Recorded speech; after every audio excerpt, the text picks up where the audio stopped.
This session is on employer strategy and representation. We will look at understanding the roles and responsibilities of the employer and also understand contemporary business problems that employers face. An employer is a person or organisation who offers wages, salary in return for labour and/or expertise. To start off, I want you to have a look at this video link. Now, it's basically an interactive link, and there's a load of different videos on this link, so you're welcome to watch all of them. 3 that I want you to ensure that you watch. 1, the actual whistleblower from 7-Eleven. 2 is the Stuart Levitt on the class action. And the 3rd one is the Ombudsman, Natalie James. So I want you to watch those 3 short videos and then have a think about some questions.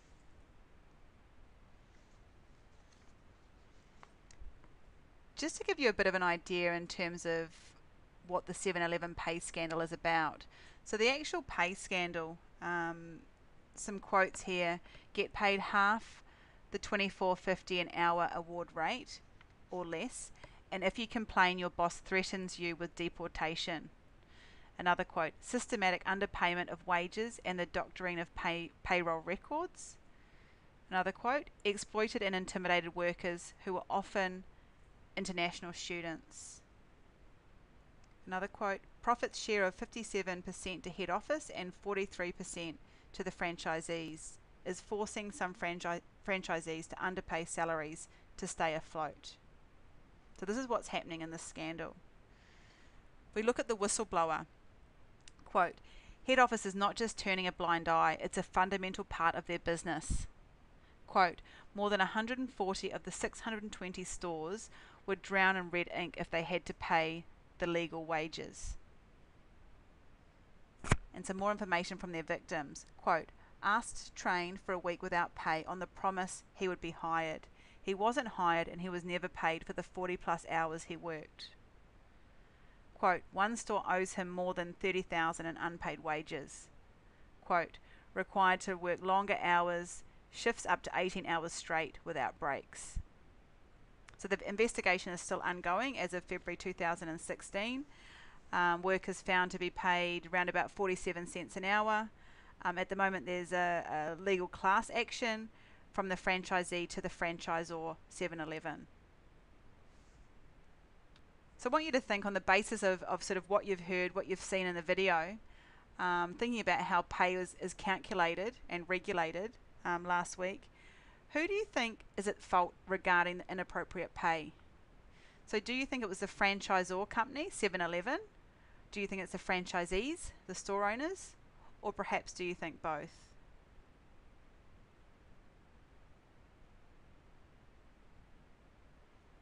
Also want you to think about what would you have done differently, perhaps as an employer, as an employee.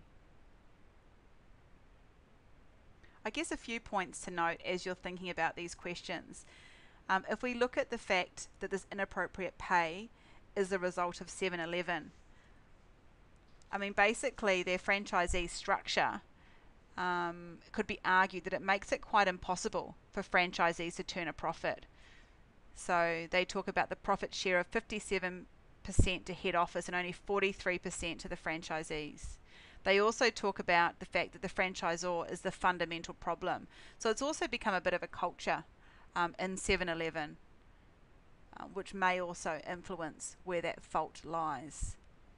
But then if we look at the franchisees, I mean, they knew the pay structure when they obviously decided to buy these franchisee stores. So an argument again could be that they were already aware of this, that there are also other franchisees that are not operating with this type of behaviour. Okay, so there definitely could be arguments for both, and you might think of other reasons to add to that. I guess in terms of what could be done differently, if we look at it in terms of the employer, the franchisee or the franchisor, I mean, they definitely didn't need to engage in this type of behaviour.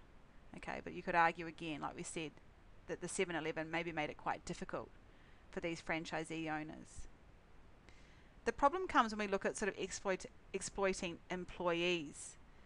So these employees are often international students. They've obviously got visa limitations and or perhaps requirements that they need to satisfy. So it might make it difficult for these employees to execute their direct voice or even know where to go to be able to get any additional advice. Okay, so a lot of it comes back to the responsibilities of the employer, which is what we're talking about in this session.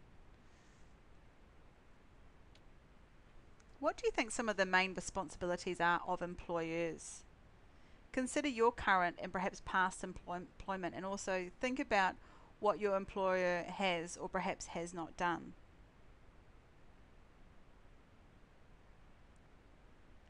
Some of the basic things that an employer should be providing is paying wages and expenses, providing work, paying tax to the government, and also maintaining trust and confidentiality.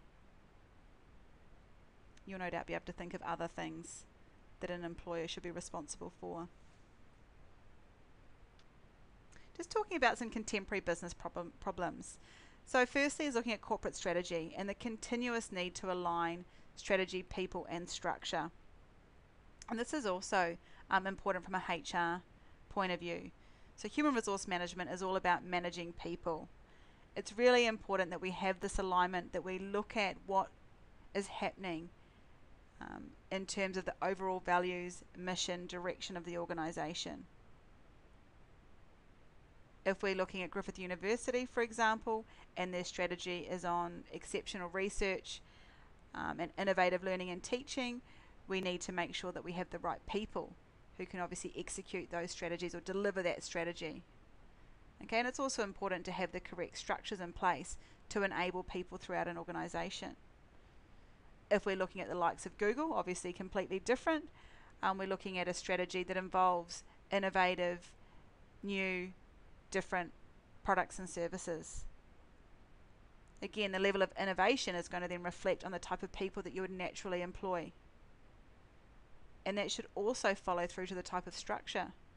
The fact that Google prides themselves on being innovative and different and creative means that a flexible team-based structure is probably best suited to that organisation.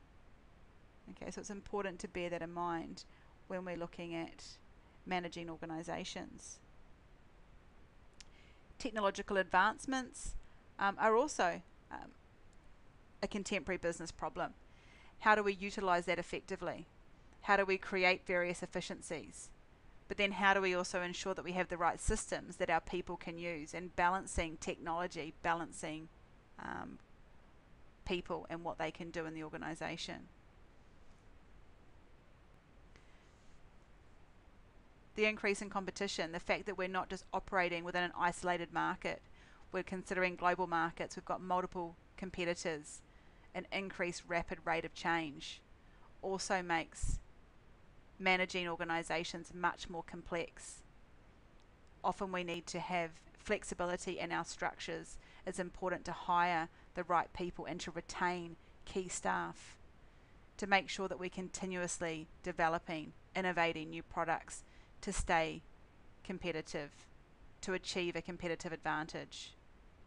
And it's often said that the one way to do that, to maintain that complete competitive advantage, is through that increased knowledge, increased learning in an organisation. There's also the flexibility, the fact that we've got job roles that are more flexible, job sharing, flexi time, telework. Again, that puts an additional complexity for managers. The fact that you might have to be managing people that are not in the same physical location as you. As a result of that, it may mean that you need technology, you need systems to monitor and govern behaviour. It also means that you need an increased level of trust to be able to govern those relationships successfully. The social trends, social networks, ageing population, the diversity in terms of the people that we are needing to manage internally to the organisation in terms of our employees, our shareholders, for example, as well as externally. looking at sustainable practices, looking at how we manage from a community point of view, how we manage from a global point of view, are all potential issues for managers. I want you to think about technology as a contemporary issue for a manager. I want you to think about what might the issues be that you will have to plan for as a manager, and how will you take advantage of technology to perhaps enhance productivity, and also perhaps looking at using technology to enhance staff morale.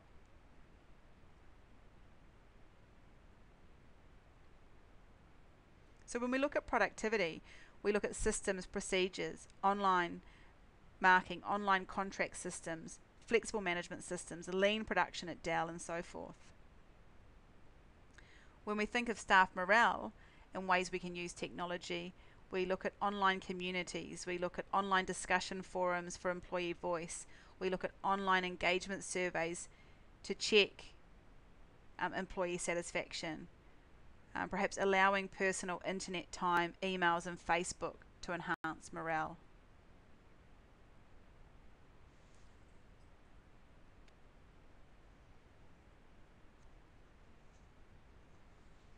Okay, so a little case study relating to Yahoo, Back to the Future.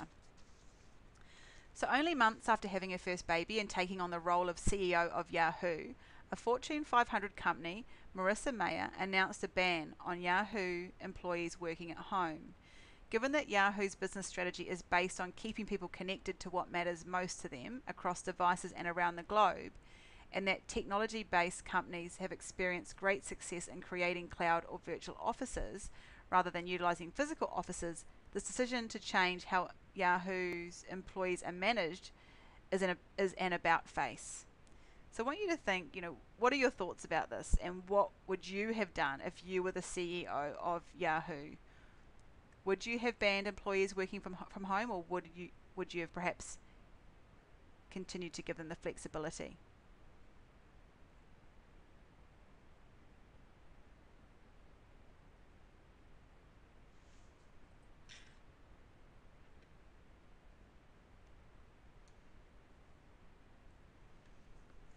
There was an interesting article in Forbes talking more about this, and they talk about the 4 reasons Marissa Mayer's no at home work policy is an epic fail. The 4 reasons include: it restricts the talent pool. The fact that if you want people to physically come in the office, then you might actually restrict the type of talent that are likely to apply and want to work for that organisation. Higher stress and lower productivity. The fact that if you have to physically commute, and perhaps it might be a long commute into the office, might actually increase your stress, and it doesn't mean it's going to increase your productivity just because you're sitting in an office. Especially if we think back to the video, that work does not happen at work. That means there's higher fixed costs because you obviously have the physical location expenses, lease, rent, electricity and so forth from an organisational cost. And then perhaps also from a sustainable point of view, increased traffic, pollution, the fact that people have to travel to work, and there also could be health and safety implications as a result of that. So just thinking about, what would you have done? You might want to have a look at that Forbes article, which explains in detail why that no at home work policy was an epic fail.